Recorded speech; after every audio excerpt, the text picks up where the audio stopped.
And one more thing. Dick Cheney got away with shooting the man, and that was okay. So why is it okay for all these other people to get away with this stuff? Well, I think what happened with Dick Cheney was an accident, and he felt very badly about it. In terms of the rest, I think the fact is they didn't commit any crimes. If you read the OLC memos, they were meticulous and very careful in terms of defining what crossed the line between torture and not torture, and they used the definition of torture that's in the U.S. law. And so this is a very carefully captured program. I don't think these people committed any crimes whatsoever, and what they did was not torture. What is the definition of torture in your view? It's well, it's not in my view. It's in the law. It's the phrase is, I believe, severe physical and psychological pain. So some discomfort is not torture. Some fear is not torture. It's severe physical and psychological discomfort, and it's all in the memos there. So now I'll give you an example of, in my opinion, if you want to talk about a non-legal definition.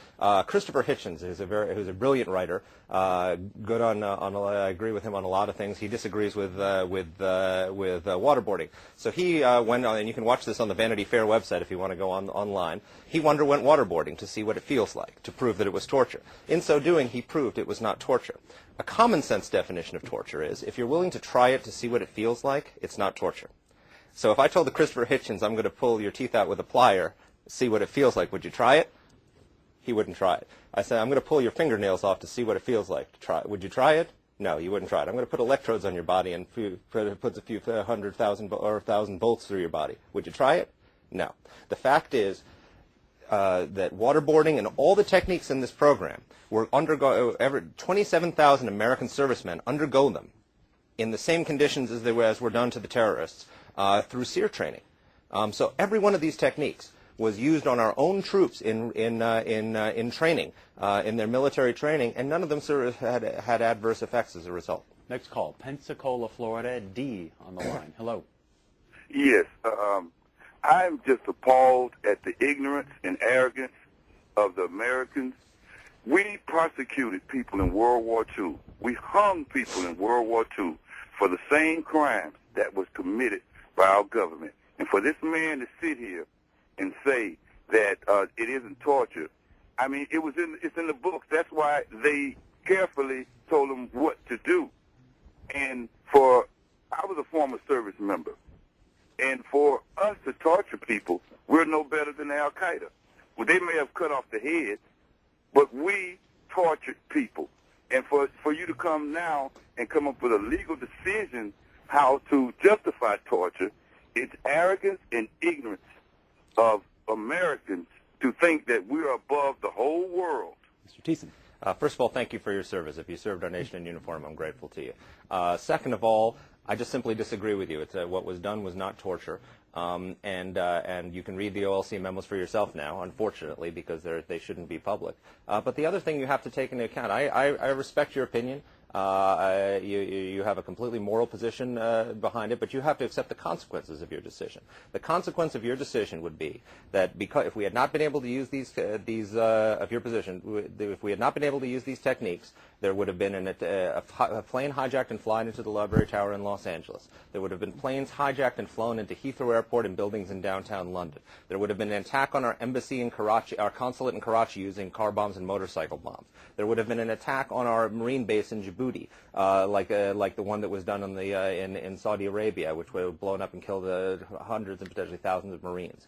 And there would have been an Al-Qaeda anthrax cell operating out there right now, developing anthrax for attacks in the United States. So your position I respect your position, but you also have to accept the consequences of your position, is that we would not have gotten information to stop the next 9/11 from happening, and there would be thousands of Americans dead as a result. Our next guest will be Kate Martin, director of the Center for National Security Studies. Mr. Thiessen, she testified before Congress in 2008. She said the Bush administration ignored both the law of war and constitutional requirements and established a new detention regime, largely in order to conduct illegal and abusive interrogations. Reaction?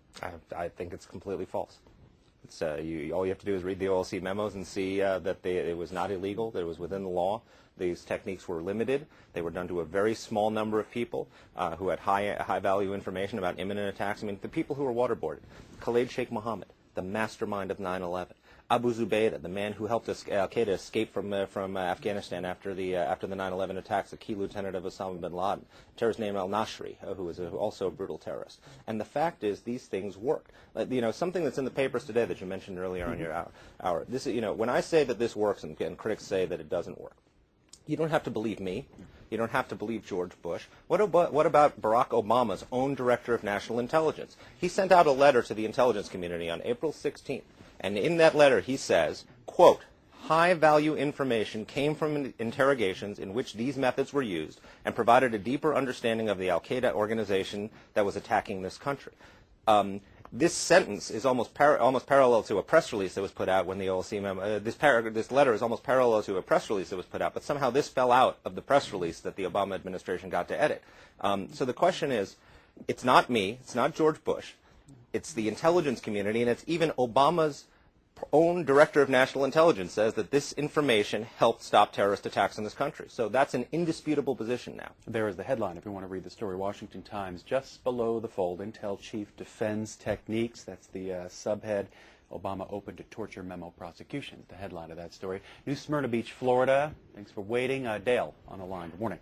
Good morning. Thank you for taking my call. I'd just like to make a comment and then listen to what your statement is. I'm against torture, but on a general basis, these people are terrorists, and they kill men, women, and children inside other people's countries. That's just the opposite of love thy neighbor. I wouldn't be torturing unless, if it was my wife and children, I would double think about it. I might just do it if it could save thousands. And I know that sounds a little self-centered, but, we all say one thing, but when it comes down to it, it's a different story. Thank you, and I'll listen to your comment. Sure. You can be very comfortable about what was done, and I'll give you an example of why. This was not done on a wide scale. The critics of this like to lump this in with the abuses at Abu Ghraib and Guantanamo and create this impression that we're torturing people across the world and hundreds and thousands of people are being done. In the war on terror, we have captured literally thousands and thousands of people, terrorists across the world, in battlefields in Afghanistan, in Iraq, in North Africa, and other places. Of those, most of those people are kept on the battlefield, held there, or released if they're not a threat. Of those, a few hundred were brought to Guantanamo Bay. Very hardened terrorists with information and intelligence that is of value, or just people who are just plain dangerous. Of those, less than 100 were brought into the CIA program. And of those, according to the OLC memos, only 28, so about a third, had any enhanced interrogation technique used in them. And of those, 3 individuals who had to meet a standard that they were senior leaders who knew about imminent attacks. 3 people were waterboarded. So this is an incredibly limited program that was used on only the most high-value and terrorists who had information about imminent attacks that could have potentially killed your children, my children, and thousands of Americans. So you should be very comfortable that we were not running around torturing people. We were using limited techniques against a limited number of people. Caller now on the line, James from Columbus, Ohio. Welcome. Thank you for taking my call. Sure. It's very interesting. I've listened to this gentleman for a few minutes, and he speaks in absolutes about they definitely stopped these attacks. I mean, I'm going to assume he's right on that point, but I think you're missing the point. Mm-hmm. The point is, America went through 2 world wars. We didn't stoop to this here. The Japanese did it, and you never answered that gentleman's question. You said we hung people for doing this here. But the Japanese did it. We never did it.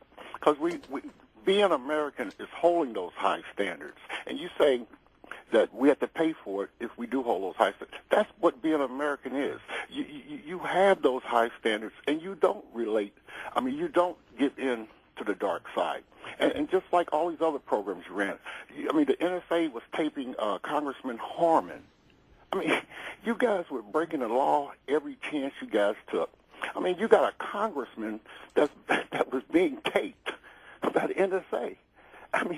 You guys, a guy like you, they're going to start prosecuting people pretty soon. And you're probably going to be on that hit list. Because, you're sitting here promoting torture.